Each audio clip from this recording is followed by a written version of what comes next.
Hello and welcome to Race Academy official. Sat Shri अकाल सारिਆਂ ਨੂੰ नमस्ते आदाब। ਡੀਐਨਟੀ सीरीज अपनी यह 10वीं है ਜਿਹੜੀ कि कल ਡੀਐਨਟੀ ਸੀ ना वो ਮੈਨੂੰ करनी पैगी डिलीट ਤਾਂ ਕਰਕੇ ਉਹਦੇ ਵਿੱਚ ना कुछ एरर आ गया, कोई टैक्नीकल एरर आ गया, करदा कुछ होर सी हो गया कुछ होर ते ਮੈਨੂੰ करनी पैगी वो डिलीट सारी। राइट, चलो कर छड्डो, कोई हो जाता है। ਤੇ ਡੀਐਨਟੀ ਸੀਰੀਜ਼ ਆਪਾਂ ਹੁਣ ਅੱਜ 10ਵੀਂ ਕਹਿੰਦੇ ਆ। ਇਹਦੇ ਵਿੱਚ ਕੁਐਸਚਨਸ ਬਹੁਤ ਵਧੀਆ ਢੰਗ ਦੇ ਨਾਲ ਕਰਾਂਗੇ। ਹੋਰ ਕੁਐਸਚਨਸ ਦਾ ਨਵੇਂ ਕੁਐਸਚਨ ਹੈ। ਮੇਰਾ ਨਾਮ ਹੈ ਫਨਕਾਰ ਤੇ ਰੇਸ ਅਕੈਡਮੀ ਤੇ ਤੁਹਾਡਾ ਸਵਾਗਤ ਹੈ। ਤਾਂ ਚਲੋ ਆਪਾਂ ਕਰਦੇ ਹਾਂ ਸਟਾਰਟ। ਸੋ ਜਿਨ੍ਹਾਂ ਨੇ ਹਜੇ ਤੱਕ ਰੇਸ ਅਕੈਡਮੀ ਅਫੀਸ਼ੀਅਲ ਨੂੰ ਸਬਸਕ੍ਰਾਈਬ ਨਹੀਂ ਕੀਤਾ ਉਹ ਚੈਨਲ ਨੂੰ ਸਬਸਕ੍ਰਾਈਬ ਕਰ ਲਓ, ਨਾਲ ਦਬ ਦਿਆ ਕਰੋ ਬੈਲ ਆਈਕਨ ਤਾਂ ਕਿ ਤੁਹਾਨੂੰ ਸਾਰੀਆਂ ਆਉਣ ਵਾਲੀਆਂ ਨੋਟੀਫਿਕੇਸ਼ਨਸ ਮਿਲ ਸਕਣ। ਰਾਈਟ, ਤੇ ਜੇਕਰ ਤੁਸੀਂ ਰੇਸ ਅਕੈਡਮੀ ਅਫੀਸ਼ੀਅਲ ਐਪਲੀਕੇਸ਼ਨ ਹਜੇ ਤੱਕ ਇੰਸਟਾਲ ਨਹੀਂ ਕੀਤੀ ਤਾਂ ਪਲੇ ਸਟੋਰ ਤੇ ਜਾਓ, ਰੇਸ ਅਕੈਡਮੀ ਅਫੀਸ਼ੀਅਲ ਲਿਖੋ ਐਂਡ ਉਹਨੂੰ ਇੰਸਟਾਲ ਕਰੋ। ਰਾਈਟ, ਚਲੋ ਖੈਰ ਤਾਂ ਆਪਾਂ ਹੁਣ ਚਰਚਾ ਕਰਾਂਗੇ ਨੈਕਸਟ। ਤੇ ਸਾਰਿਆਂ ਨੂੰ ਮੇਰੇ ਵੱਲੋਂ ਹੈਪੀ ਨਿਊ ਈਅਰ। ਹੋ ਸਕਦਾ ਮੇ ਵੀ ਕਿ ਕੱਲ ਨੂੰ ਵੀਡੀਓ ਆਵੇ ਜਾਂ ਨਾ ਆਵੇ, ਕਈ ਵਾਰੀ ਬੰਦੇ ਦਾ ਕੋਈ ਹੋਰ ਮੂਡ ਬਣ ਜਾਂਦਾ। ਰਾਈਟ, ਸੋ ਹੋ ਸਕਦਾ। ਸੋ ਸਾਰਿਆਂ ਨੂੰ ਹੈਪੀ ਨਿਊ ਈਅਰ। 2020 ਤਾਂ ਚਲੋ ਜਿਹੋ ਜਿਹਾ ਰਹਿਣਾ ਸੀ ਰਹਿ ਗਿਆ। 2021 ਤੁਹਾਡੇ ਵਾਸਤੇ ਬਹੁਤ ਵਧੀਆ ਜਿਹੜਾ ਕਹਿੰਦੇ ਹੁੰਦੇ ਆ ਵੀ ਇੱਕ ਅਰੇਂਜਮੈਂਟ ਲੈ ਕੇ ਆਵੇ ਤੁਹਾਡੇ ਵਾਸਤੇ ਕਿ ਤੁਸੀਂ ਵਧੀਆ ਕਾਮਯਾਬੀਆਂ ਹਾਸਲ ਕਰੋ, ਮੈਂ ਵੀ ਕਰਾਂ, ਤੁਸੀਂ ਵੀ ਕਰੋ। ਆਪਣੇ ਖੇਤੀ ਕਾਨੂੰਨ ਜਿਹੜਾ ਮੋਦੀ ਵਾਪਸ ਲੈ ਲੇ ਤੇ ਆਪਾਂ ਕਾਮਯਾਬੀ ਹਾਸਲ ਕਰੀਏ, ਉਹਦੇ ਵਾਸਤੇ ਵੀ ਆਪਾਂ ਦੁਆਵਾਂ ਕਰੀਏ। ਰਾਈਟ, ਸੋ 30 ਤੇ 31 ਦਸੰਬਰ 70% ਆਫ ਔਨ ਆਲ ਕੋਰਸਿਸ ਜਿੰਨੇ ਵੀ ਐਪਲੀਕੇਸ਼ਨ ਦੇ ਵਿੱਚ ਹੈਗੇ ਆ, ਚਾਹੇ ਉਹ ਨੈਬ ਤਹਿਸੀਲਦਾਰ ਦਾ, ਚਾਹੇ ਜਨਰਲ ਨੌਲੇਜ ਆ, ਚਾਹੇ ਤੁਹਾਡੀ ਕੋਈ ਵੀ ਵਾਰਡ ਅਟੈਂਡੈਂਟ ਵਗੈਰਾ ਦੀ ਤਿਆਰੀ ਕਰਦੇ ਹੋ, ਚਾਹੇ ਕਿਸੇ ਵੀ ਪੇਪਰ ਦੀ ਤਿਆਰੀ ਕਰਦੇ ਹੋ, ਉੱਥੇ ਬਹੁਤ ਸਾਰੇ ਕੋਰਸ ਪਏ ਆ। ਬਾਕੀ ਪੋਲਿਟੀ ਫॉर ਪੀਸੀਐਸ ਹੋ ਗਿਆ, ਜਾਂ ਉਸ ਤੋਂ ਬਾਅਦ ਅਕਾਊਂਟਸ ਪਟਵਾਰੀ ਦਾ ਬੈਚ ਆ। ਤੁਹਾਨੂੰ ਪਤਾ ਪਟਵਾਰੀ ਦਾ ਬੈਚ ਵੈਸੇ ਲਾਂਚ ਹੋਊਗਾ 1 ਤਰੀਕ ਨੂੰ, ਬਟ ਫਿਲਹਾਲ ਤੁਸੀਂ ਉੱਥੇ ਰਜਿਸਟ੍ਰੇਸ਼ਨ ਕਰ ਸਕਦੇ ਹੋ। 70% ਆਫ ਆ ਸਾਰੇ ਕੋਰਸਿਸ ਦੇ ਵਿੱਚ। ਨੈਬ ਤਹਿਸੀਲਦਾਰ ਦਾ ਕੋਰਸ ਅਪਡੇਟ ਤੁਹਾਨੂੰ ਪਤਾ ਹੀ ਹੈਗਾ ਜਿਹੜਾ ਹੁਣ ਲੇਟੈਸਟ ਹੈ। Right, so happy new year to all. Race Academy official ਤੇ ਜਾ ਕੇ ਤੁਸੀਂ ਸਾਰੇ ਇਹ ਕੋਰਸਿਸ ਪਰਚੇਜ਼ ਕਰ ਸਕਦੇ ਹੋ। ਤੁਹਾਨੂੰ ਜਾਣਕਾਰੀ ਚਾਹੀਦੀ ਹੈ ਤਾਂ ਉੱਪਰ ਨੰਬਰ ਚੱਲੀ ਜਾਂਦਾ, WhatsApp ਕਰ ਦਿਓ ਤਾਂ ਤੁਹਾਨੂੰ ਜਾਣਕਾਰੀ ਮਿਲ ਜਾਵੇਗੀ। ਓਕੇ, ਤਾਂ ਚਲੋ ਹੁਣ ਆਪਾਂ ਕਰਦੇ ਹਾਂ ਸਟਾਰਟ। ਸੋ ਪਹਿਲੀ ਜਿਹੜੀ ਹੈਗੀ ਆ ਭਾਈ, ਪਹਿਲਾ ਕੁਐਸਚਨ ਤੁਹਾਡੀ ਸਕਰੀਨ ਦੇ ਉੱਤੇ ਆ ਚੁੱਕਾ। ਚਲੋ, so which of the following is correct ਦੱਸਣਾ। ਇਹਦੇ ਵਿੱਚੋਂ ਦੇਖਦੇ ਆਪਾਂ ਕੀ ਹੈ। The Nehru report had advocated the inclusion of fundamental rights in the Constitution of India. The Government of India Act 1935 refer करदा to the fundamental rights. Okay, the August offer 1940 included the fundamental rights. Okay, the Cripps Mission 1942 refer करदा fundamental rights. The Cripps Mission ਤੁਹਾਨੂੰ ਪਤਾ post dated check said by Mahatma Gandhi.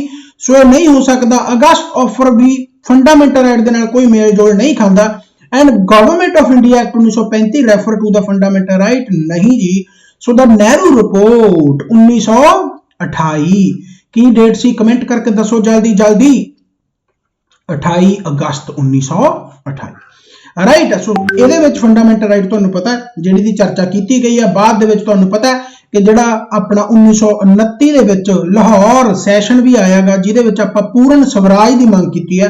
Lahore session 1929 ਤੇ ਆਪਾਂ 26 ਜਨਵਰੀ 1930 ਨੂੰ ਝੰਡਾ ਲਹਿਰਾਇਆ ਸੀ।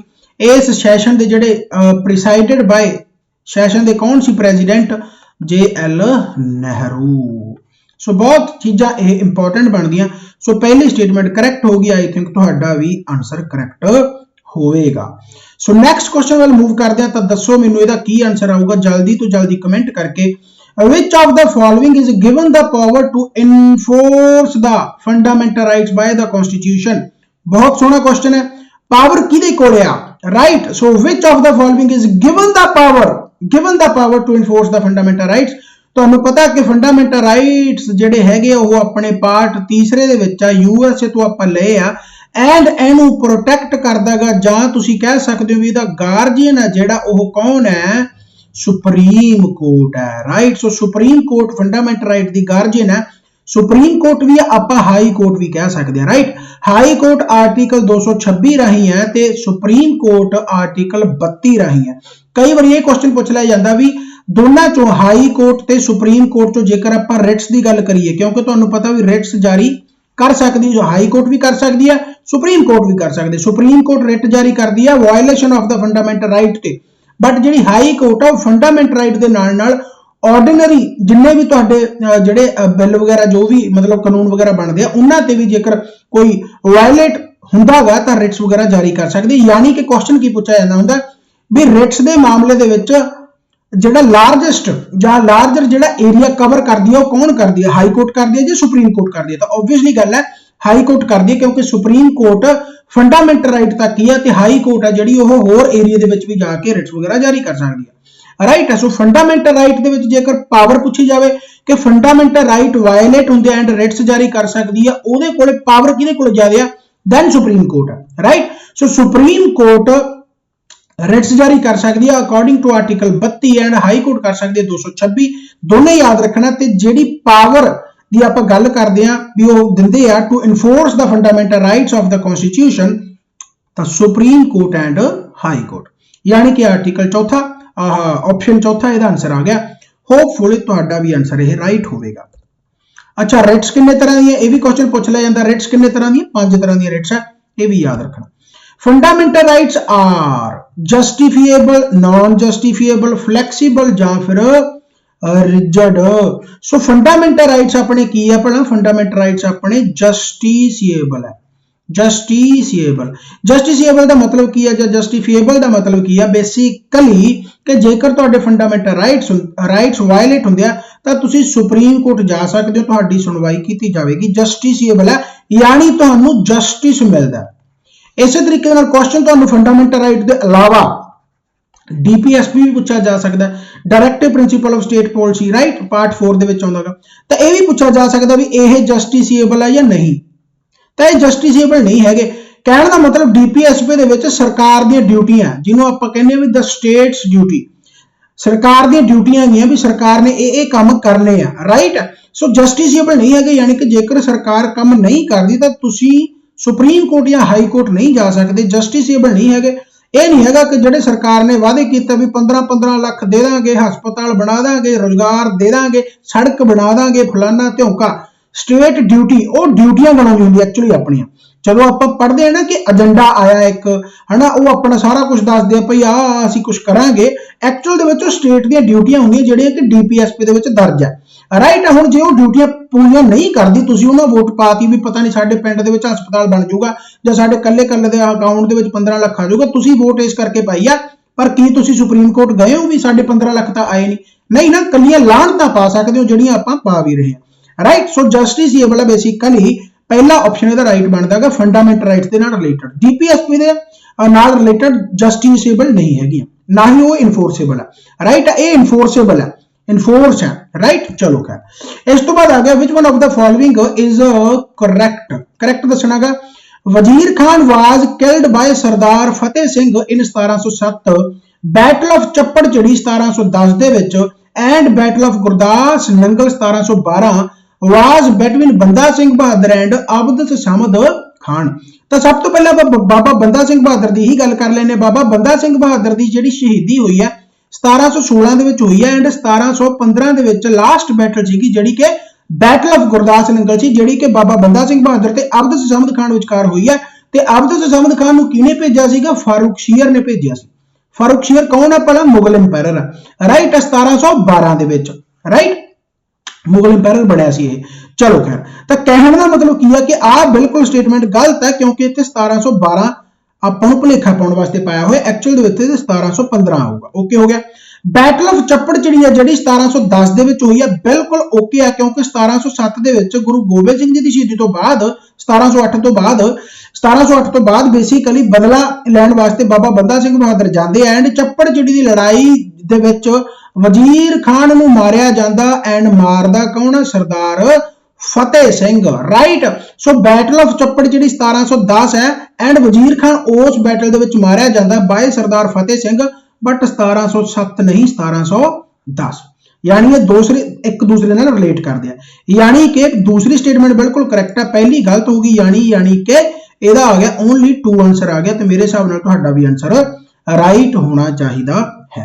तो मैं फिर दस दिना कि भाई 70% सारे कोर्सेज ते ऑफ है जेकर तुसीं जाना चाहुंदे हो प्रमोशन करनी पैंदी है मजबूरियां ने। राइट है। सो बाकी डीएनटी सीरीज वगैरह अपनी चलती रहती है। एक मैं खुशखबरी होर देना चाहना कि तुहाडे वास्ते एक टेस्ट सीरीज, क्योंकि इस टेस्ट सीरीज में बहुत भरमा हंगारा मिलिया, सो भाई टेस्ट सीरीज आऊगी तुहाडे वास्ते, थोड़ी जी वेट कर लो, 4 5 6 7 तक यानी कि टेस्ट सीरीज मैं अवेलेबल करवाऊंगा, बहुत तगड़े तगड़े क्वेश्चन अपने हाथी बने होंगे, राइट। चलो खैर, फंडामेंटल राइट की आप जेकर गल करिए तो fundamental right can not be suspended, can be suspended by order of prime minister, may be suspended on the will of president and may be suspended during emergency। so basically इथों आपां नूं ना most appropriate answer देना पैना, कई बारी अपने दो option भी सही हो सकते हैं, ਇਹਦੇ ਵਿੱਚੋਂ मोस्ट एप्रोप्रिएट आंसर भी बन सकता है। चलो खैर, तो फंडामेंटल राइट्स है ਜਿਹੜੇ बेसिकली आर्टिकल 20 ਤੇ 21 है ਜਿਹੜੇ एमरजेंसी के टाइम ਤੇ भी सस्पेंड नहीं होणगे ਤੁਹਾਡੀ ਜਿਹੜੀ लिबर्टी ਨੂੰ ਲੈ ਕੇ ਆ, but may be suspended during emergency यानी कि सस्पेंड हो सकती है। मोस्ट एप्रोप्रिएट जो आंसर है चौथा बनूगा, सो मेरे हिसाब नाल तुसीं चंगी तरह आंसर इहदा लाया होगा एंड समझे होंगे गल नूं। नैक्सट क्वेश्चन वाल मूव करिए तो बहुत सोहना क्वेश्चन है भी under which article the constitution of India fundamental rights have been provided to citizens, fundamental right अपने सिटीजनस नूं दित्ते गए आ अपने कॉन्स्टिट्यूशन के किहड़े आर्टिकल दे विच आ, इह तुसीं दस्सणागा, कमेंट बॉक्स दे विच जल्दी तो जल्दी आंसर होना चाहिए। सो आर्टिकल 112 तो 115, 12 तो 35, 222 तो 235 एंड नन ऑफ दीज, सो इहदा जिहड़ा आंसर आऊगा तुहानूं पता है आर्टिकल 12 तो 35 है जिहड़े करवाए जांदे। 12 दे विच डेफिनेशन ऑफ स्टेट है, 13 दे विच आपां रिव्यू दी गल करदे आ एंड 14 तो लैके फिर उस तो बाद जिहड़े आउंदे तुहाडे फंडामेंटल राइट्स आउंदे, राइट। इस तो बाद जेकर आप गल करिए नैक्सट दी तां अबाउट फंडामेंटल राइट्स, अज फंडामेंटल राइट ते ही क्वेश्चन होणगे क्योंकि इस तो बाद आप फिर टॉपिक वाइज वाधे जावांगे। They are guarantee against the state action and they are enumerated in part 3 of the constitution, they ensure social economic and political justice. So what is the right answer, बहुत सोहना question है। सो fundamental rights बारे ही तुहानूं विचार देने पैणगे। Indian polity दी जेकर तुसीं theory करना चाहुंदे हो तो एप्लीकेशन करो इंस्टॉल, सिर्फ पॉलिटी उत्थे अप टू पीसीएस लैवल करवाई जाती है बहुत वधिया ढंग दे नाल, मैं ही करवाउणा। So they are guarantee against the state action, बिल्कुल ओके है।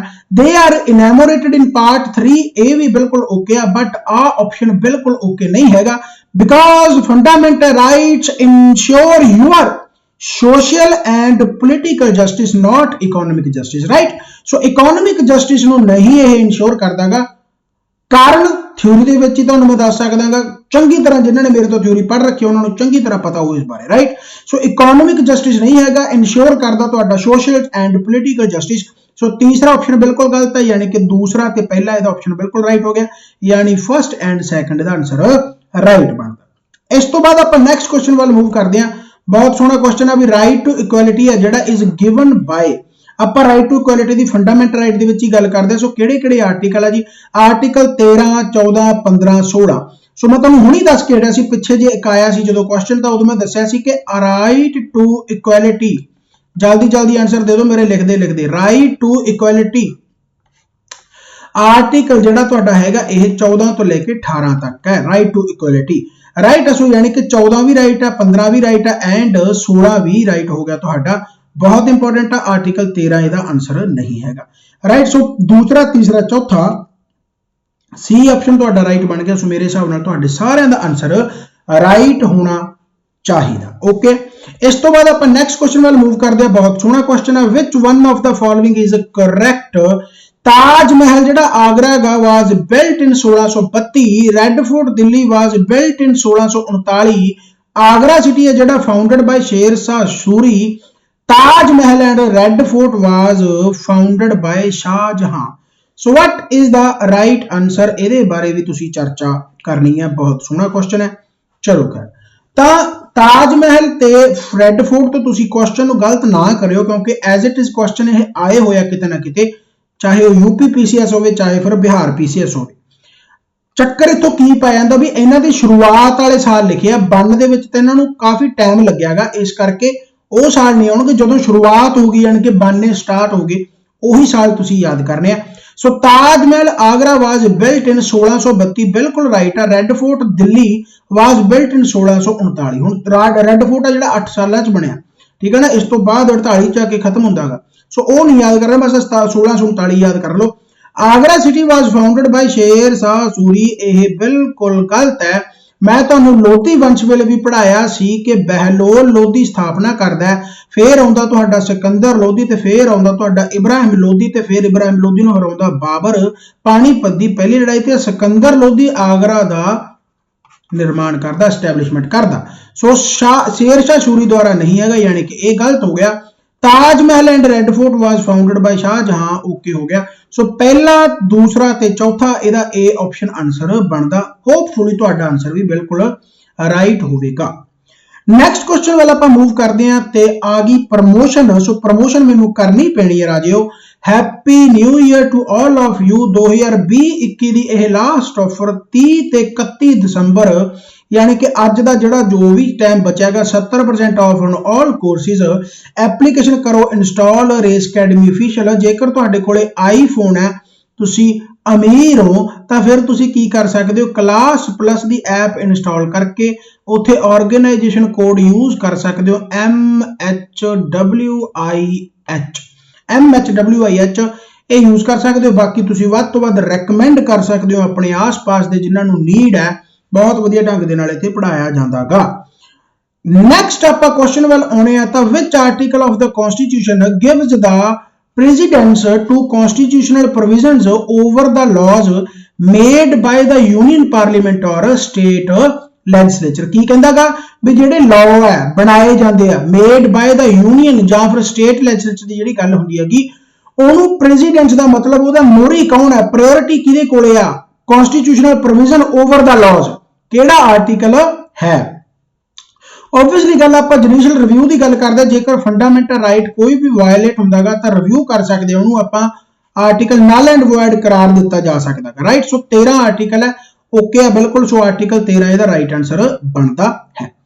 इस तो बाद जेकर मैं गल करा तो which one of the following articles of the Indian constitution belongs to a different category. बहुत सोहना क्वेश्चन है, थोड़ा जिहा दिमाग लाउणा पैना है इहदे विच भी क्वेश्चन कहंदा की है भी किहड़ा इन्हां दे विचों आर्टिकल है इंडियन कॉन्स्टिट्यूशन दा जिहड़ा डिफरेंट कैटागरी दा। हुण कैटागरियां तुहानूं पता होणगियां तां आंसर तुसीं आराम नाल ला सकदे हो, नहीं तुसीं तुक्का लाओगे।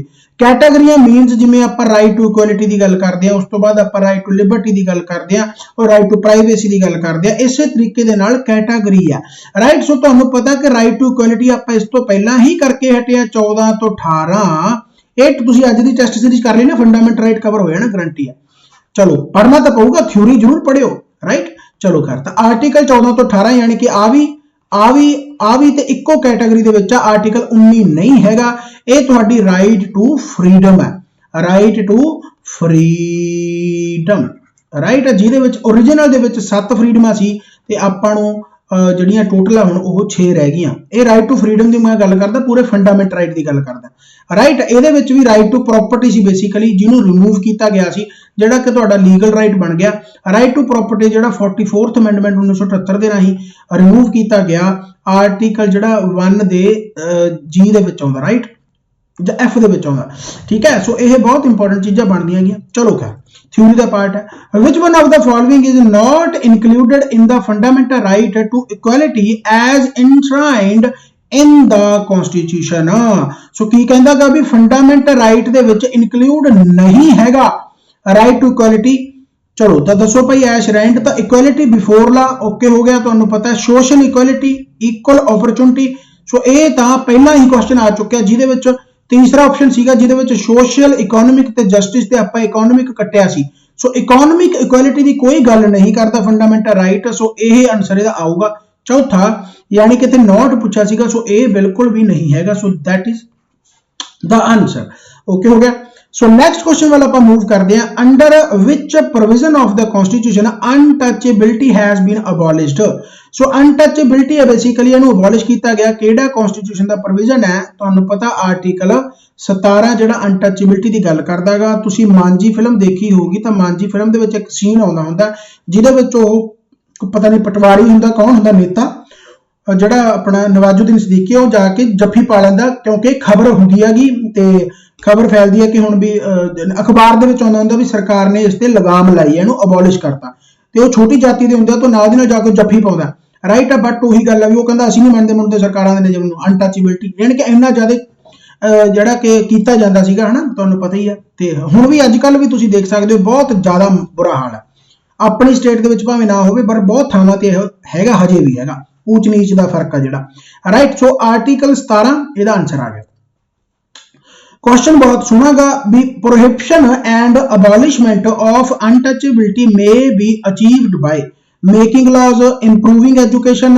पब्लिक अवेयरनेस प्रोवाइडिंग जॉब देखो कितना कंसेप्चुअल क्वेश्चन है कंसेप्चुअल क्वेश्चन का मीनिंग तुहानू ये थोड़ा जिहा सोचना पै सकदा है भी मैं किते पढ़िया नहीं बट मैनू ये क्वेश्चन आ गया ये ईवन कि कोई भी टीचर जे थ्योरी दे विच भी पढ़ाऊगा तो ये चीज़ां नहीं पढ़ाऊगा ये तुहानू एक नॉलेज तुहानू थ्योरी पढ़ के अपने आप ही डिवेलप होगी राइट चलो खैर तो यह की कहता भी प्रोहिबिशन या एबॉलिशमेंट जी आप अनटचेबिलिटी की गल की है भी इनू अचीव किवें कीता जा सकता है अचीव का मतलब भी इनू ठीक है भी आप अबॉलिशमेंट आर्टिकल 17 ले आंदा बट इनू अचीव किवें करांगे तो दसो भी लॉ वगैरह बनाइए तो अचीव हो सकता है एजुकेशन इंप्रूव करिए तो हो सकता है पब्लिक अवेयरनेस करिए तो हो सकता है जां फिर जॉब्स प्रोवाइड करिए तो हो सकता है ओबवियसली गल है जेकर मैं तुहानू एक बारी मान लेना मान लो भी मैं राइट मैं अनटचेबिलिटी कर रहा यानी कि मैं ये चीज़ां भी ऊच नीच जी मैं बहुत कट्टड़ है इस मामले दे विच ठीक है मैं मानता ठीक है हुण मैनूं ऐ दसो भी जां तां खिलाफ कोई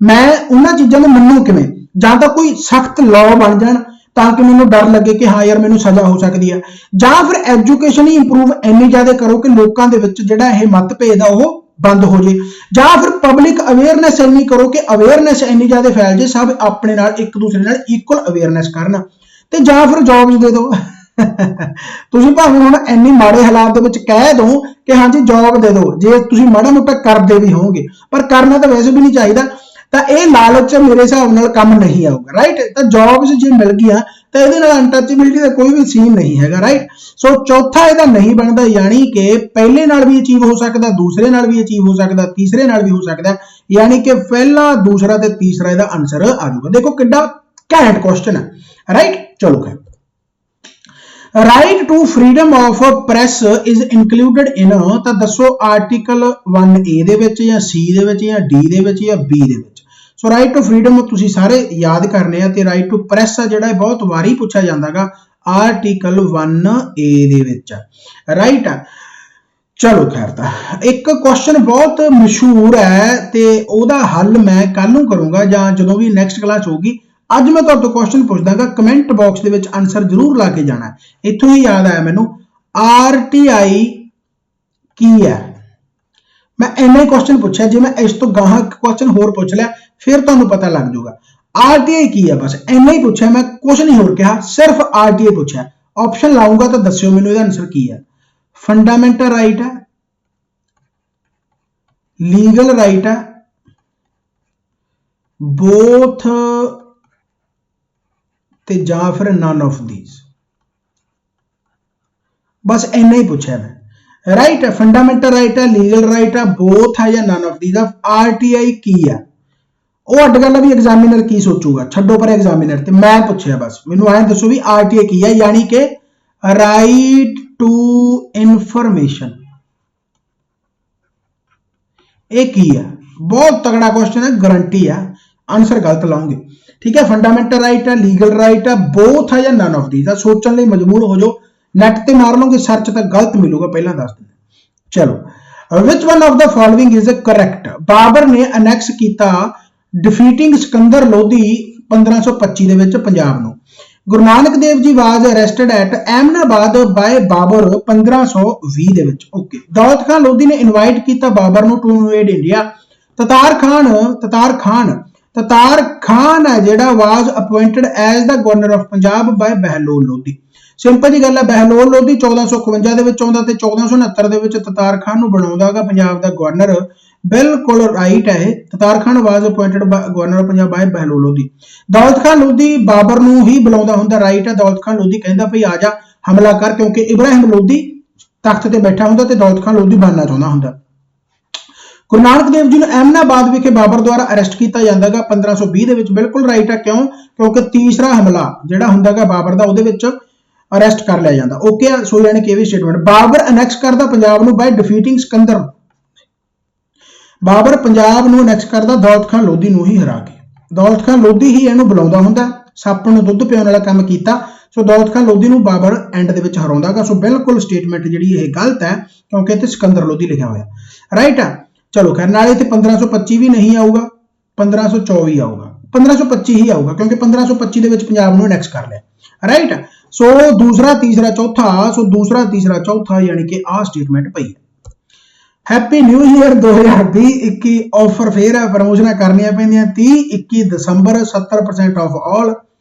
नवे स्टूडेंट आने ना तो दसना पैंदागा। बाकी वीडियो नू लाइक करो जेकर क्वेश्चन का लैवल वधिया लगदा, रिकमेंड कराया करो राइट। एप्लीकेशन इंस्टॉल कर लो रेस कैड। Which article of the Indian Constitution of Indian Republic relates to the protection of life and personal liberty? So what is the right answer? केड़ा article Indian constitution? So article तुहाडा 21 आ गया, सौखा गा। Next question वाल move करिए। Which article of Indian constitution protects the right to travel abroad? Abroad की गल कीती है, वैसे तुहानू राइट टू जिहड़ा फ्रीडम आर्टिकल 19 है ना, आर्टिकल 19 दे विच भी घुम्मण दा, भी तुसीं इंडिया दे विच किते भी घुम सकदे हो, पर अब्रॉड के मामले दे विच थोड़ा जिहा तुहानू आर्टिकल 21 पढ़ना पऊगा। ਇਹਦੇ ਵਾਸਤੇ ਤੁਹਾਨੂੰ A.K. ਗੋਪਾਲਨ ਕੇਸ ਪੜ੍ਹਨਾ ਪਊਗਾ ਜਿਹੜਾ ਕਿ 1950 ਦਾ, ਤੇ ਇਹਦੇ ਵਾਸਤੇ ਤੁਹਾਨੂੰ ਮੇਨਕਾ ਗਾਂਧੀ ਕੇਸ ਪੜ੍ਹਨਾ ਪਊਗਾ। ਕਦੋਂ ਆ ਭਲਾ? ਕਰੋ ਕਮੈਂਟ, ਮੇਨਕਾ ਗਾਂਧੀ ਕੇਸ ਕਦੋਂ ਆ? ਜਲਦੀ ਜਲਦੀ ਜਲਦੀ ਜਲਦੀ। 1978। सो मेनका गांधी केस है, इन्हों पढ़ोगे फिर तुहानू पता लगू कि एक्चुअल दे विच है की चीज है। सो ट्रैवल अब्रॉड बेसिकली आप पढ़ाया हुआ चंगी तरह। सो आर्टिकल 21 का आंसर आऊगा। नैक्सट गल करिए तो under the Indian constitution who is a guardian of the fundamental rights? Parliament है, प्रेजिडेंट है, सुप्रीम कोर्ट है, या फिर कैबिनेट है? So supreme court is the guardian of the fundamental rights. इस तो बाद आ गया भाई which one of the following is correct? वजीर, ओए मैनू लगता क्वेश्चन अपना पहला होया है ना, चलो मैं आंसर करा देना। देखो तुहाडे किन्ने दा राइट हुंदागा। वजीर ऑफ दिल्ली जिहड़ा कमरुद्दीन सीगा was the father of Yahiya Khan. ये बिल्कुल गलत है क्योंकि वजीर ऑफ कमरुद्दीन जिहड़ा सीगा ओह किहदा पापा सी? मीर मन्नू दा, ना कि याहिया खान दा। याहिया खान इन्हां दा परौणा सी। ओके चलो खैर, यानी कि यह होगा गलत। With the help of Qamaruddin वजीर of Delhi Yahiya Khan became the governor of Lahore. बिल्कुल राइट है। याहिया खान बनदागा तुहाडा 1726 दे विच। ओके हो गया। 1726 दे विच तां याहिया खान बनदागा, 1746 दे विच याहिया खान बनदागा जदों शाह नवाज खान दे नाल लड़ाई चल रही हुंदी है। इस तो बाद 1946 इत्थे गलत है। इन मई 1746 ਦੇ ਵਿੱਚ ਜ਼ਕਰੀਆ ਖਾਨ ਤੇ ਲਖਪਤ ਰਾਏ ਬਸੀਜ ਕਰਦੇ 15000 ਸਿੱਖਾਂ ਨੂੰ ਕਾਨੂੰਵਾਨ ਵਿਖੇ। ਦਿਸ ਇਨਸੀਡੈਂਟ ਛੋਟਾ ਘੱਲੂਘਾਰਾ। ਬਿਲਕੁਲ ਗਲਤ ਹੈ। ਇੱਥੇ ਜ਼ਕਰੀਆ ਖਾਨ ਨਹੀਂ ਆਊਗਾ, ਇੱਥੇ ਯਾਹਿਆ ਖਾਨ ਆਊਗਾ, ਛੋਟਾ ਘੱਲੂਘਾਰਾ ਰਾਈਟ 1746 ਦੇ ਵਿੱਚ।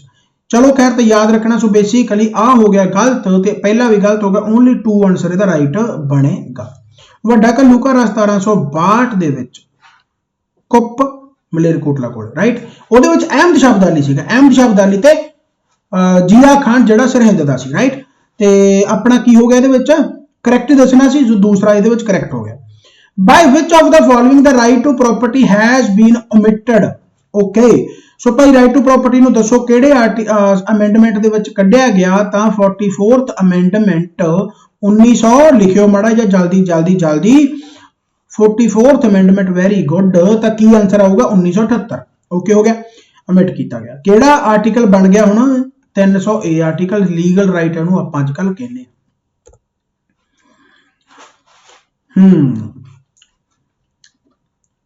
विच one of the following is correct? Baba Banda Singh Bahadur was मटायर्ड इन 1716। 1708 ਦੇ ਵਿੱਚ लक्ष्मण देव was renamed as Baba Banda Singh Bahadur bye Guru Gobind Singh ji. Zafarnama was written by Guru Gobind Singh ji. At the time of succession, the age of Guru Gobind Rai was only 12। सो 1666 ਦੇ ਵਿੱਚ ਗੁਰੂ ਗੋਬਿੰਦ ਸਿੰਘ ਜੀ ਦਾ ਜਨਮ ਹੁੰਦਾ ਤੇ 1675 ਦੇ ਵਿੱਚ ਇਹ ਗੁਰਗੱਦੀ ਤੇ ਬਹਿੰਦੇ ਆ। यानी कि कितनी उम्र हुई? 9 साल। यानी कि आ ऑप्शन ਤਾਂ बिल्कुल हो गया गलत। 12 साल नहीं हैगी। जफरनामा ਤੁਹਾਨੂੰ पता गुरु गोबिंद सिंह जी द्वारा ही लिखा गया। बिल्कुल ओके है। बाबा बंदा सिंह बहादुर की जिहड़ी शहीदी हुई है 1716। सो बिल्कुल okay. After battle of Gurdas Nangal Abd Samad Khan Farrukh Sher. Repeat इन्ने बारी करो कि अखा मीचो ਤੇ ਤੁਹਾਨੂੰ ਕੋਈ ਅੱਖਾਂ ਮੀਚ ਕੇ, ਯਾਨੀ ਕਿ ਤੁਸੀਂ ਸੁੱਤੇ ਵੀ ਪਏ ਨਾ, ਉਦੋਂ ਵੀ ਕੋਈ ਪੁੱਛੇ ਤੁਸੀਂ ਉਦੋਂ ਵੀ ਆਨਸਰ ਸਹੀ ਲਾ ਦੋ ਵੀ ਹਾਂ ਭਾਈ ਇੰਨੇ ਵਾਰੀ ਪੜ ਲਿਆ ਮੈਂ ਤਾਂ ਠੀਕ ਹੈ। ਚਲੋ ਖੈਰ सो लक्ष्मण देव का नाम बाबा बंदा सिंह बहादुर पिया गुरु गोबिंद सिंह जी द्वारा, ये बिल्कुल ओके है स्टेटमेंट। हुण काफ़ी जाने कहणगे कि नहीं जी हजे तो इदों बाद तो माधो दास भी इन्हां दा नाम पै गया सीगा, वो अड्ड गल है, वो ठीक है, बट लक्ष्मण देव के नाम नाल उदों भी जानते सी क्योंकि ओरिजिनल नेम तो इन्हां दा लक्ष्मण देव ही सी, राइट। उस तो बाद बाबा बंदा, माधो दास नूं अजे फिर भी इन्ने जाने नहीं जानते सी, राइट। उहदा आपां पढ़दे भी माधो दास हो गए, जदों बैरागी हो गए, माधो दास बैरागी, राइट। चलो खैर, सो कहने का मतलब बिल्कुल ओके है, दूसरी स्टेटमेंट भी, तीसरी स्टेटमेंट भी ओके है, यानी कि पहली तीन स्टेटमेंट बिल्कुल ओके है। ओनली 1 2 एंड 3 इसका आंसर आ जाऊगा। नेक्स्ट क्वेश्चन वाल आप मूव करिए तो which one of the following rights are available to all persons under Indian constitution. All persons का मतलब की है, ध्यान दे नाल आंसर लाउणागा, यानी कि तुहाडे फॉरनर भी ते तुहाडे अपने सिटीजन भी, यानी कि ऑल पर्सन का मतलब citizen and aliens also. So right against discrimination, right to liberty, cultural and educational rights. So what is the right answer? ਤੁਹਾਡੇ educational rights भी ਤੁਹਾਨੂੰ ही ਦਿੱਤੇ ਗਏ ਸਿਰਫ citizen ਨੂੰ, ਘੁੰਮਣ ਫਿਰਨ ਦਾ liberty ਤੁਹਾਨੂੰ ਦਿੱਤੀ ਗਈ ਆ, discrimination ਤੁਹਾਨੂੰ ਦਿੱਤਾ ਗਿਆ right to equality, equal protection of law, equal protection of law ਇਹਦਾ right answer ਬਣੂਗਾ, यानी कि दूसरा statement आ गया। चलो खैर, सारा दिन पढ़ाई जाइदा, थक जाइदा। हाँ की आ गया भाई, which one of the following is correct, तो दसो भाई जल्दी जल्दी। मणि सिंह जी की शहीदी 1738 ਦੇ ਵਿੱਚ ਲਾਹੌਰ ਵਿਖੇ, ਭਾਈ ਤਾਰੂ ਸਿੰਘ ਜੀ ਦੀ ਸ਼ਹੀਦੀ 1745 ਵਿਖੇ, Yahiya under the title of Nawab Sardar Kapur Singh. Yahiya basically Nawab Kapur Singh ਨੂੰ ਜਿਹੜਾ ਟਾਈਟਲ ਮਿਲਦਾ ਹੈਗਾ ਉਹ 1734 ਦੇ ਕਰੀਬ ਮਿਲਦਾ ਹੈ, ਜਦੋਂ ਦਲ ਖਾਲਸਾ ਬਣਦਾ। ਆਹ ਕੀ ਕਹਿੰਦੇ ਹੁੰਦੇ ਆ, ਦਿਮਾਗ ਕੰਮ ਕਰਨ ਹਟ ਜਾਂਦਾ ਪਤਾ। ਅੱਛਾ हाँ, ਜਦੋਂ मतलब अपना बुढ़ा दल से तरना दल बनता है, बहुत वारी हो गया क्वेश्चन यार ये। चलो यानी याकरिया खान सीगा, आ गलत है, भाई तारू सिंह जी ठीक है, मणि सिंह जी शहीद ओके होगा 1738, यानी ये ओनली 1 एंड 2 आंसर आऊगा, सी ऑप्शन ਇਹਦਾ राइट बनता है। ओके, नेक्स्ट क्वेश्चन वाल मूव करिए। आ क्वेश्चन करते हैं जी गल है, an accused of any offence can not be compel, उन्होंने कंपेल नहीं किया जा सकता to be a witness against himself, right. So which one article of the Indian constitution provides for this? Article 20 21 22 ते 74। सो आर्टिकल 20 दा तीसरा, okay है। चलो क्या, सो भाई एक मिनट पानी,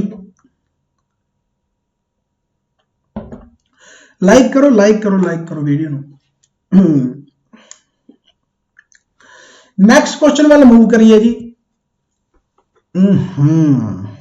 एक क्वेश्चन हो गया, ठीक है, क्वेश्चन छड्डदे आपां, एक क्वेश्चन हो गया। राम रौनी फोर्ट है जस्सा सिंह रामगढ़िया करके गलत है। जस्सा सिंह रामगढ़िया वर्किंग अंडर अदीना बेग फौजदार ऑफ जलंधर, बिल्कुल ओके है। जस्सा सिंह रामगढ़िया ऑल्सो नोन है सुल्तान उल कौम, नहीं जस्सा सिंह रामगढ़िया नहीं, आलू वालिया जिहड़े सीगे सुल्तान उल कौम दे नाल जाने जांदे सी, यानी कि ओनली 2 आंसर इहदा बनूगा। No person shall be prosecuted and punished for the same offence more than, under which article the above preservation of conviction for crime is given। ਤੁਹਾਨੂੰ ਪਤਾ ਹੀ ਹੈ ਵੈਸੇ ਵੀ ਇੱਕ ਸਜ਼ਾ ਵਿੱਚ 2 ਸਜ਼ਾਵਾਂ ਨਹੀਂ ਮਿਲ ਸਕਦੀਆਂ, 2 ਕਰੋਗੇ ਤਾਂ ਫਿਰ ਦੋਨੇ ਦੀਆਂ ਅੱਡ ਅੱਡ ਮਿਲ ਸਕਦੇ, ਜਿਵੇਂ ਕਿ ਤੁਹਾਨੂੰ ਐਗਜ਼ਾਮਪਲ ਪਤਾ ਰਹੀਮ ਸਿੰਘ, ਰਾਈਟ, ਗੁਰਮੀਤ ਰਾਮ ਰਹੀਮ। ਸੋ ਉਹਨਾਂ ਨੂੰ ਬੇਸਿਕਲੀ ਕੀ ਹੈ ਕਿ 10 ਸਾਲ ਦੀ ਸਜ਼ਾ ਪਹਿਲਾਂ ਆ ਕੰਪਲੀਟ ਹੋਊਗੀ, ਫਿਰ 10 ਸਾਲ ਦੀ ਸਜ਼ਾ ਦੂਸਰੀ ਵਾਸਤੇ।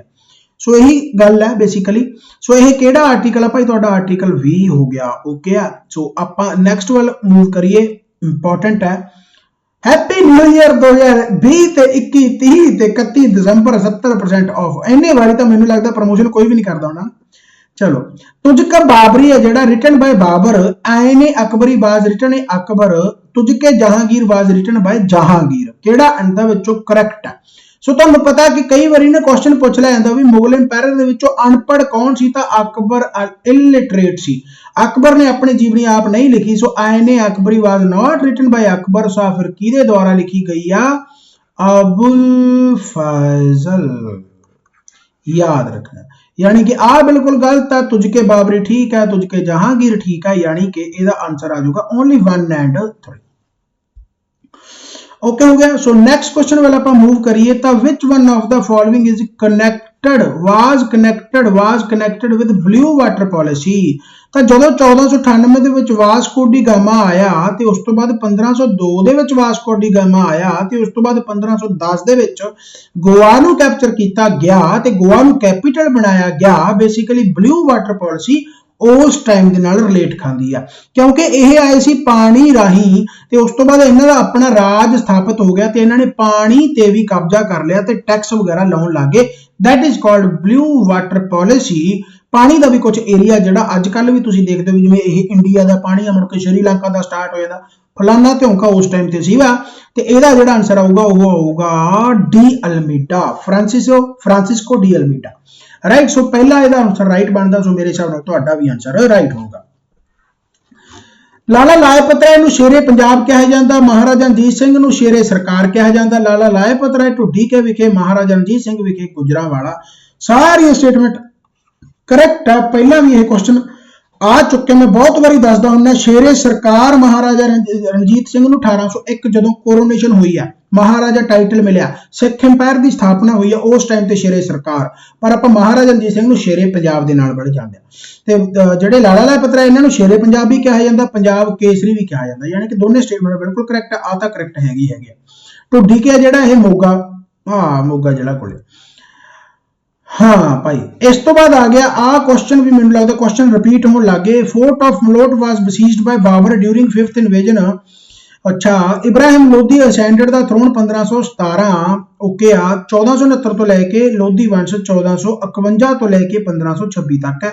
ਬਿਲਕੁਲ ਗਲਤ ਹੈ, ਪਹਿਲੀਆਂ ਦੋ ਸਟੇਟਮੈਂਟਾਂ ਬਿਲਕੁਲ ਰਾਈਟ ਹੈ, ਯਾਨੀ ਕਿ ਸੀ ਆਪਸ਼ਨ ਦਾ ਰਾਈਟ ਬਣੇਗਾ। ਤੇ ਮੇਰੇ ਹਿਸਾਬ ਨਾਲ ਮੈਨੂੰ ਜਾਣਾ ਚਾਹੀਦਾ, ਕਿਉਂਕਿ ਕੁਐਸਚਨ ਹੋਣ ਲੱਗ ਗਏ ਰਿਪੀਟ, ਕਿਉਂਕਿ ਮੇਰੇ ਕੋਲ ਬਹੁਤ ਸਾਰੇ ਕੁਐਸਚਨ ਬਣੇ ਹੋਏ ਆ। ਸੋ ਮੈਂ ਕਦੇ ਵੀ ਕੋਈ ਵੀ ਖੋਲ ਲੈਣਾ ਐਂਡ ਉਹਨਾਂ ਨੂੰ ਕਰਾਉਣ ਲੱਗ ਜਾਣਾ। So thank you so much, ਬਾਬਾ ਮਿਹਰ ਕਰੇ, ਚੜ੍ਹਦੀ ਕਲਾ ਚਲੋ ਇਸੇ ਤਰੀਕੇ ਨਾਲ ਪੜ੍ਹਦੇ ਰਹੋ। Happy new year to all. ਅਗਰ ਕੱਲ ਨੂੰ ਵੀਡੀਓ ਨਾ ਆਈ ਤਾਂ ਮੇਰੇ ਵੱਲੋਂ ਵਧਾਈਆਂ, ਨਹੀਂ ਮੈਂ ਕੱਲ ਨੂੰ ਪਾਉਣ ਦੀ ਜ਼ਰੂਰ ਕੋਸ਼ਿਸ਼ ਕਰੂੰਗਾ। 2020 30 ਤੇ 31 ਦਸੰਬਰ ਜਿਹੜੀ ਆਫਰ ਆ 70% ਸਾਰੇ ਕੋਰਸਾਂ ਤੇ ਲੈ ਲਓ, ਜਿਹੜੀ ਮਰਜ਼ੀ ਕੋਰਸ ਲੈ ਲਓ। ਤੇ ਬਾਕੀ ਕੋਈ ਵੀ ਕੁਐਰੀ ਵਗੈਰਾ ਹੈਗੀ ਆ, ਜਾਣਕਾਰੀਆਂ ਲੈ ਸਕਦੇ ਹੋ। ਥੈਂਕ ਯੂ ਵੈਰੀ ਮਚ, ਬਾਬਾ ਮਿਹਰ ਕਰੇ, ਚੜ੍ਹਦੀ ਕਲਾ ਚਲੋ ਇਸੇ ਤਰੀਕੇ ਨਾਲ ਪੜ੍ਹਦੇ ਰਹੋ। Bye bye, take care. ਤੇ ਇੱਥੇ ਭੁਲੇਖਾ ਨਾ ਖਾਜੋ, ਇਹ ਰੇਟ ਵਗੈਰਾ ਪਹਿਲਾਂ ਦੇ ਲੱਗੇ ਹੋਏ ਆ, ਇਹ ਹੁਣ ਥੋੜੇ ਜਿਹੇ ਮਹਿੰਗੇ ਹੋ ਗਏ। ਚਲੋ ਠੀਕ ਹੈ, so bye bye, take care. ਇੱਕ ਮੈਂ ਕੁਐਸਚਨ ਕੱਲ ਮੈਨੂੰ ਕਿਸੇ ਨੇ ਡਾਊਟ ਪੁੱਛਿਆ ਸੀ ਇਹਨਾਂ ਦੇ ਵਿੱਚੋਂ ਹੀ, ਕਿ ਭਾਈ ਜਿਹੜੇ ਮੈਂ ਜਾਂਦਾ ਦੱਸ ਦੇਣਾ, ਕੱਲ ਮੈਨੂੰ ਕਿਸੇ ਨੇ ਡਾਊਟ ਪੁੱਛਿਆ ਸੀ ਕਿ ਸਰ ਜਦੋਂ ਮੀਰ ਮਨੂੰ ਦੀ ਡੈਥ ਹੋਈ ਆ, ਮੀਰ ਮਨੂੰ ਦੀ ਡੈਥ ਤੋਂ ਬਾਅਦ ਜਦੋਂ ਮੁਗਲਾਨੀ ਯਾਨੀ ਕਿ ਕੌਣ ਬਣਿਆ, ਪਹਿਲਾਂ ਤਾਂ ਇਹੀ ਕੁਐਸਚਨ ਸੀਗਾ। ਫਿਰ ਉਹਨਾਂ ਨੇ ਕਿਹਾ ਵੀ ਉਸ ਟਾਈਮ ਤੇ ਮੁਗਲ ਇੰਪਾਇਰ ਕੌਣ ਸੀਗਾ। ਕੁਐਸਚਨ ਉਹਨਾਂ ਨੇ ਭੇਜਿਆ ਸੀ, ਐਕਚੁਅਲ ਦੇ ਵਿੱਚ ਉਹ PPSC ਆਪਣਾ ਜਿਹੜਾ ਹੈਗਾ ਪੰਜਾਬ ਸਿਵਲ ਸਰਵਿਸ ਦਾ ਕੋਈ ਪੁਰਾਣਾ ਪੇਪਰ ਸੀ, ਉੱਥੇ ਕੁਐਸਚਨ ਆਇਆ ਹੋਇਆਗਾ। ਉਹ ਕਹਿੰਦੇ ਵੀ ਆਨਸਰ ਕੋਈ ਗਲਤ ਦਿੱਤਾ ਹੋਇਆਗਾ। ਸੋ ਮੈਂ ਪਹਿਲਾਂ ਹੀ ਦੱਸ ਦਿੰਦਾ, ਤੁਹਾਨੂੰ ਥੋੜਾ ਜਿਹਾ ਦੱਸ ਦਿੰਦਾ ਕਿ ਬੇਸਿਕਲੀ ਕੀ ਹੋਇਆ ਸੀਗਾ ਕਿ ਜਦੋਂ ਮੀਰ ਮਨੂੰ ਆਇਆ, ਮੀਰ ਮਨੂੰ ਨੇ ਪਹਿਲਾਂ ਅਹਿਮਦ ਸ਼ਾਹ ਅਬਦਾਲੀ ਨੂੰ ਬੇਸਿਕਲੀ ਹਰਾਇਆ। ਉਸ ਤੋਂ ਬਾਅਦ ਮੀਰ ਮਨੂੰ ਅਹਿਮਦ ਸ਼ਾਹ ਅਬਦਾਲੀ ਤੋਂ ਹਾਰ ਗਿਆ ਤੇ ਉਸ ਤੋਂ ਬਾਅਦ 1752 ਦੇ ਵਿੱਚ ਮੀਰ ਮਨੂੰ ਨੂੰ ਬਣਾਤਾ ਸੀ ਪੰਜਾਬ ਦਾ ਗਵਰਨਰ। ਪਰ ਕੀ ਹੋਇਆ, ਮੀਰ ਮਨੂੰ ਦੀ 1753 ਦੇ ਵਿੱਚ ਡੈਥ ਹੋ ਜਾਂਦੀ ਆ ਤੇ ਉਸ ਟਾਈਮ ਤੇ ਮੁਗਲ ਇੰਪਾਇਰ ਵੀ ਚੇਂਜ ਹੁੰਦਾਗਾ। ਮੁਗਲ ਇੰਪਾਇਰ ਜਿਹੜਾ ਆਉਂਦਾਗਾ ਨਾ ਉਸ ਟਾਈਮ ਤੇ ਆਲਮਗੀਰ ਸੈਕੰਡ ਆਉਂਦਾ, ਆਲਮਗੀਰ ਸੈਕੰਡ ਆਉਂਦਾਗਾ। ਆਲਮਗੀਰ ਸੈਕੰਡ ਬੇਸਿਕਲੀ ਕਰਦਾ ਕੀ ਹੈ ਨਾ, ਜਿਹੜੀ ਮੁਗਲਾਨੀ ਬੇਗਮ ਜਿਹੜੀ ਮੀਰ ਮਨੂੰ ਦੀ ਘਰ ਵਾਲੀ ਹੁੰਦੀ ਆ, ਉਹ ਬਣਦੀ ਆ ਪੰਜਾਬ ਦੀ ਗਵਰਨਰ, ਕਿਉਂਕਿ ਮੀਰ ਮਨੂੰ ਦੀ ਡੈਥ ਹੋ ਜਾਂਦੀ ਆ। ਹੁਣ ਮੁਗਲਾਨੀ ਬੇਗਮ ਨੂੰ ਜਿਹੜਾ ਆ ਮੁਗਲ ਇੰਪਾਇਰ ਨਾ ਚੱਕ ਕੇ ਲੈ ਜਾਂਦਾ ਮੁਗਲਾਨੀ ਬੇਗਮ ਵੈਸੇ ਵੀ ਕਰੈਕਟਰ ਦਾ ਥੋੜਾ ਜਿਹਾ ਵਧੀਆ ਨਹੀਂ ਹੁੰਦੀ, ਤੇ ਇਸ ਕਰਕੇ ਆਲਮਗੀਰ ਜਿਹੜਾ ਸੈਕੰਡ ਹੈ ਉਹ ਜਿਹੜੀ ਪੰਜਾਬ ਦੀ ਸਥਿਤੀ ਹੈ ਬੇਸਿਕਲੀ ਉਹ ਅਰਾਜਕਤਾ ਦੇ ਵਿੱਚ ਫੈਲੀ ਹੁੰਦੀ ਹੈ। ਸੋ ਮੁਗਲਾਨੀ ਬੇਗਮ ਨੂੰ ਆਲਮਗੀਰ ਸੈਕੰਡ ਚੱਕ ਕੇ ਲੈ ਜਾਂਦਾਗਾ, ਯਾਨੀ ਕਿ ਅਰੈਸਟ ਕਰ ਲੈਂਦਾਗਾ। ਤੇ ਮੁਗਲਾਨੀ ਬੇਗਮ ਉਸ ਤੋਂ ਬਾਅਦ ਅਹਿਮਦ ਸ਼ਾਹ ਅਬਦਾਲੀ ਨੂੰ ਫੇਰ ਬੁਲਾਉਂਦੀ ਹੈ ਹਮਲਾ ਕਰਨ ਪਿੱਛੇ ਦਿੱਲੀ। ਤਾਂ ਅਹਿਮਦ ਸ਼ਾਹ ਅਬਦਾਲੀ ਯਾਨੀ ਕਿ ਮੁਗਲਾਨੀ ਬੇਗਮ ਅਹਿਮਦ ਸ਼ਾਹ ਅਬਦਾਲੀ ਨੂੰ ਚਿੱਠੀਆਂ ਪਾਉਂਦੀ ਆ ਵੀ ਆ ਜਾ ਵੈਰੀਆ, ਮੈਨੂੰ ਮਤਲਬ ਬਚਾ ਲਾ, ਠੀਕ ਹੈ। ਤੇ ਆਲਮਗੀਰ ਸੈਕੰਡ ਵੀ ਬੇਸਿਕਲੀ ਇੱਥੇ ਵੀ ਇੱਕ ਸਟੋਰੀ ਬਣਦੀ ਆ ਮੈਨੂੰ ਪਤਾ ਨਹੀਂ ਕਿਉਂ ਦੱਸਣਾ ਚਾਹੀਦਾ ਵੀ ਇੱਥੇ, ਚਲੋ ਛੱਡੋ ਇਹਨੇ ਫਨੀ ਗੱਲਾਂ ਕੀ ਕਰਨੀਆਂ ਨੇ। ਆਲਮਗੀਰ ਸੈਕੰਡ ਵੀ ਮੁਗਲਾਨੀ ਬੇਗਮ ਨੂੰ ਅਸਲ ਮਨਾਉਂਦਾ ਹੁੰਦਾਗਾ, ਬਟ ਮੁਗਲਾਨੀ ਬੇਗਮ ਜਿਹੜੀ ਹੁੰਦੀ ਹੈ ਪੰਜਾਬ ਦੀ ਗਵਰਨਰ ਹੁੰਦੀ ਹੈ, ਇਸ ਕਰਕੇ ਨਹੀਂ ਮੰਨਦੀ। ਉਹ ਆਲਮਗੀਰ ਸੈਕੰਡ ਕਹਿੰਦਾ ਵੀ ਹਾਈ ਹੈ, ਚਲੋ ਛੱਡੋ, ਠੀਕ ਹੈ। ਸੋ ਉਹ ਕਹਿੰਦਾ ਆਲਮਗੀਰ ਸੈਕੰਡ ਦੂਸਰੇ ਨੂੰ ਵੀ, ਕੁੜੀ ਮੈਨੂੰ ਕਹਿੰਦੀ ਮੈਨੂੰ ਜੁੱਤੀ ਲੈ ਦੇ ਸੋਹਣਿਆ, ਉਹ ਕਹਿੰਦਾ ਨਾ ਗੋਰੀਏ, ਠੀਕ ਹੈ। ਤਾਂ ਕਰਕੇ ਆਲਮਗੀਰ ਸੈਕੰਡ ਵੀ ਥੋੜਾ ਜਿਹਾ ਅੜੀਅਲ ਹੁੰਦਾ। ਸੋ ਮੁਗਲਾਨੀ ਬੇਗਮ ਅਹਿਮਦ ਸ਼ਾਹ ਅਬਦਾਲੀ ਨੂੰ ਬੁਲਾਉਂਦੀ ਹੈ ਤੇ ਉਸ ਤੋਂ ਬਾਅਦ ਉਹ ਚੀਜ਼ਾਂ ਬਣਦੀਆਂ। ਸੋ ਆਨਸਰ ਬੇਸਿਕਲੀ ਇਹੀ ਹੈ ਕਿ ਮੁਗਲਾਨੀ ਬੇਗਮ ਓਕੇ ਆ ਤੇ ਆਨਸਰ ਤੁਹਾਡਾ ਆਲਮਗੀਰ ਸੈਕੰਡ ਹੀ ਆਊਗਾ, ਮੁਹੰਮਦ ਸ਼ਾਹ ਰੰਗੀਲਾ ਨਹੀਂ ਆਊਗਾ। ਮੁਹੰਮਦ ਸ਼ਾਹ ਰੰਗੀਲਾ ਇਸ ਤੋਂ ਪਹਿਲਾਂ ਸੀ, right. So happy new year to all of you, thank you very much. Application ਕਰੋ ਇੰਸਟਾਲ ਤੇ ਗ੍ਰੈਬ ਕਰੋ ਇਸ ਓਪਰਚੁਨਿਟੀ ਨੂੰ, ਆਪਣੇ ਪੈਸੇ ਪੂਸੇ ਬਚਾਓ ਤੇ ਪਾਰਟੀ ਪੂਟੀ ਕਰੋ। 1 जनवरी 2021 आ गया यार, चलो। So thank you very much, बाबा मेहर करे, चढ़दी कला। चलो इसी तरीके नाल पढ़ते रहो, bye bye, take care. Baba Nanak तुहाडी मनोकामना पूरीਆਂ करे ते आपां होर नवीं वीडियोज़ नाल इसी तरीके नाल मिलदे रहांगे DNT दे विच। Thank you very much, bye bye.